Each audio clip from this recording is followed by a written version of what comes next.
அருமையான சுவையில் மத்தியானம் லஞ்சுக்கு எண்ணெய் கத்திரிக்காய் குழம்பு எப்படி செய்கிறதுன்னு பார்க்கலாங்க.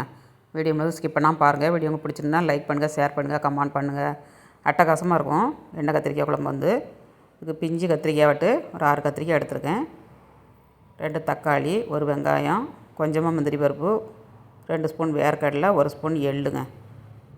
வேர்க்கடலையும் எள்ளையும் வறுத்து எடுத்துக்கலாம். எள் வறுக்கிறதும் வெங்காயத்தை வதக்கிறதும் வீடியோ ஸ்கிப் ஆயிடுச்சு. எள்ளையும் கூட போட்டு வறுத்து எடுத்துட்டேங்க லாஸ்ட்டில்.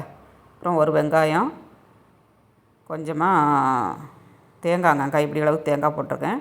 2 பச்சை மிளகாய், புதினா, மல்லித்தழை எல்லாம் போட்டு நல்லா வதக்கி ஆற வச்சுக்கோங்க.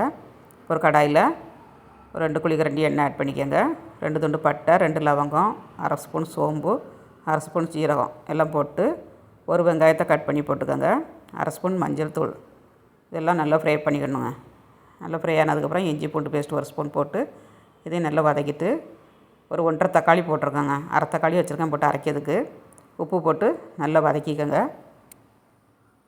நல்லா வதங்கினதுக்கப்புறம் 1 ஸ்பூன் வரமிளகாத்தூளுங்க. இந்த குழம்புக்கு வந்து நல்லா கலர் கொடுக்கும் இதில் போட்டு ஃப்ரை பண்ணிங்கன்னா, அதனால் ஃபஸ்ட்டே நான் ஆட் பண்ணியிருக்கேன். இப்போ நம்ம கத்திரிக்காயும் போட்டு வதக்கும்போது நல்ல காரசாரமாக இருக்குங்க. உள்ளுக்குள்ளே நல்ல மசாலாலாம் இறக்கிடும், டேஸ்ட் ரொம்ப நல்லாயிருக்கும்.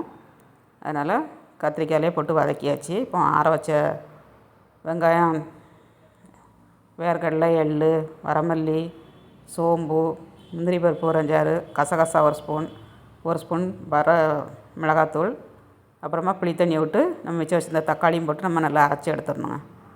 புளி கம்மியாக கரைச்சிக்கோங்க, ரொம்ப கரைக்காதீங்க. நம்ம கறி குழம்பு சுவையில் பண்ணியிருக்கோம், அதனால் புளி வந்து கம்மியாக தான் கரைக்கணும்.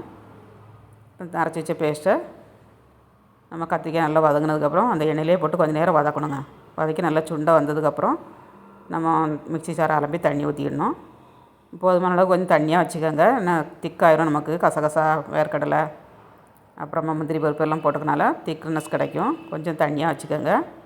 கொஞ்சம் ஒரு 5 நிமிஷம் கொதிக்க விட்டிங்கன்னா நல்லா எண்ணெய் திரிஞ்சு கொதிச்சு வந்துடுங்க. லாஸ்ட்டில் மல்லித்தழை தூவி இறக்குனோம்னா அட்டகாசமான எண்ணெய் கத்திரிக்காய் குழம்பு ரெடிங்க. வீடியோ பிடிச்சிருந்தால் லைக் பண்ணுங்கள். ஸ்டவ்வோடு சமைக்கும்போது அன்போடு சமைக்கணுங்க. அன்போடு சமைச்சிங்கன்னா சுமாராக இருக்க எண்ணெய் கத்திரிக்காய் குழம்பு கூட சூப்பராக இருக்குங்க. கரெக்டு தானே? வீடியோ பிடிச்சா லைக்